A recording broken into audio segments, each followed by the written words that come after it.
Good afternoon. Today I am very proud, as Minister responsible for the environment, to announce an event which we hope will mark a turning point in the diversification of Bermuda's economy, with the birth of commercial aquaculture. It is therefore with much pleasure that I am able to issue Bermuda's first aquaculture license. While there are additional applicants in the pipeline for a similar license, Sands Secondary Middle School will have the distinct honor of receiving license number 001. Aquaculture, also known as aquafarming, is the farming of aquatic organisms such as fish, crustaceans, mollusks, and aquatic plants. Aquaculture involves cultivating freshwater and/or seawater organisms under controlled conditions. To illustrate the global importance of aquaculture in 2013, over 90% of the shrimp and prawns consumed around the world were farmed. What Sands Secondary Middle School will be cultivating with the aquaculture system is tilapia. Tilapia is a hardy fish species and ideal for students learning to manage and grow fish to a marketable size. The license for this particular project is based on using all genetically male fish. This will not only make the husbandry easier to manage, but will also minimize risk of invasion of local ponds in the very unlikely event of an escape of multiple fish into the same pond. The fish will be fed a commercial feed based mostly on grains with a small amount of fish meal, and it is expected that the fish will grow to a market size in about 6 months. An advantageous feature of tilapia is that they can grow on a diet of vegetable sources. The production system is self-contained and has a capacity of 900 gallons of recirculating water.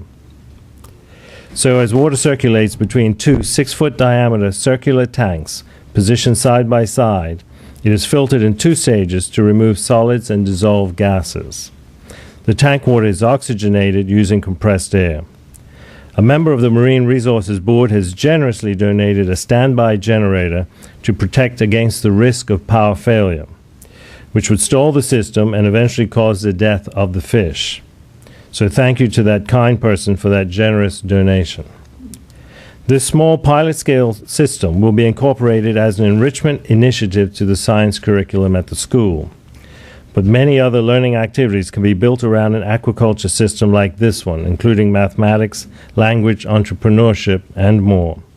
At some point in the future, a second phase of this project will link it to a hydroponics system that the school has also planned to install. Hydroponics refers to growing plants without soil, where the roots are bathed in nutrient-containing water. Therefore, the present tank system has been designed to eventually operate as an aquaponics system, where edible fish and plants are produced together. The Sands Secondary Middle School aquaculture system is very much like those described by international aquaculture expert Mr. Doug Burdett during a Bermuda workshop organized by the Department of Environmental Protection. Sands science teacher Mr. Cesare Felice, who initiated this project, also participated in the aquaculture workshops put on by government in 2011 and 2012. Altogether, these workshops attracted 75 interested persons, and as a result, the Department of Environmental Protection has received aquaculture license applications from the private sector. Some of the projects being proposed, if approved and launched, would be ocean-based. If a Bermuda aquaculture sector could successfully displace a large enough percentage of imported fresh and frozen tilapia and other fish species by growing them locally at a competitive rate, it could grow to represent a savings of foreign exchange while also contributing to business and job opportunities and new career options. Aquaculture could, in the future, also play an important role in our food security portfolio. It is my sincere hope that this Sands Secondary Middle School aquaculture project will produce the first generation of homegrown fish farmer entrepreneurs. I would like to thank the Department of Environmental Protection, who has led the push for aquaculture development as part of government's fisheries strategy. Today we are breaking new ground for the future and preparing our people to become exposed to this exciting new technology at an early age. A few may even decide that this is what they would like to do as a career on a much larger scale. Thank you, members of the media, for joining with us today, and I hope you will join me again in a few weeks when the fingerlings, numbered in the hundreds, arrive from the U.S. and are released into the Sands Secondary Middle School's aquaculture system. And then I would like to officially present the license to the school principal, Mr. Jackson, and Mr. Felice. What would the easiest way to do this? You stay on this.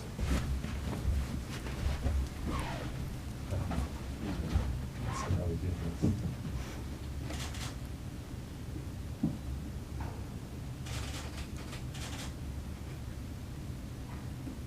Okay? Can't beat that. Thank you. Thank you. Questions? Yes, I don't know if I may not be the person to answer the questions, of course. So the technical officers are here, so you have technical questions, they can assist in that. Mark Pryor from Bermuda Broadcasting. Good afternoon, Minister and guests. My question would be, how long do you see Bermuda needing to compete with imported fish? How long? If the program was successful, Yes, you if the mean? program is successful. Well, that's difficult to say. It'll be years. This is really one of many systems that you're going to see come into operation in Bermuda. We've got 2 or 3 other applications in the pipeline from of a truly commercial type, and we see this as something that will grow over time, and hopefully within a few years we'll see a significant drop in the importation of this kind of fish. Looking forward into more of the commercial aspect of it as more licenses, applications are coming in, are there any restrictions to this? And if so, how would this affect the livelihood of Bermuda's fishermen in the future? Well, I'll let Dr. Trott talk about that, the commercial fisheries catch, which is not quite near enough to supply the needs of the local market.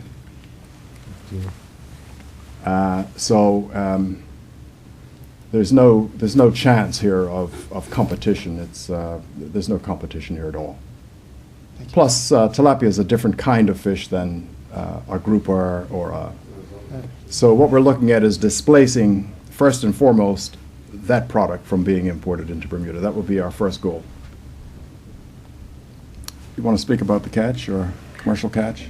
I'll just speak about a couple of the applications that are ocean-based that have come in, and these are for species. One is for a species of bivalve, which we don't have a lot of. We don't have any commercial fishery for in Bermuda at the moment, so that will be an added thing, and what we're trying to do is to look at fish that are maybe not as frequently caught by the fishermen.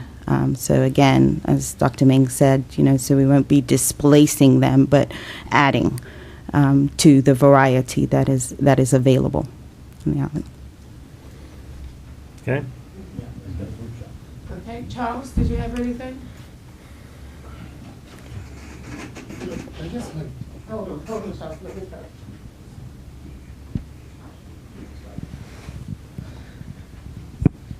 I'm sorry. Realistically, this is really a school science project, is it? Because if you have licenses waiting for commercial, are there 2 separate things? Yes and no. It's commercial because they're going to sell the fish at the end of the project. You can't sell fish in Bermuda without a license to do so. The schools are going to sell the fish? The school will sell the fish. I see. Yeah. And there are more license applications in the pipeline already. Some of which will be more commercial than this one is. Yes. But this certainly has a commercial element to it. Yes, yeah, yeah.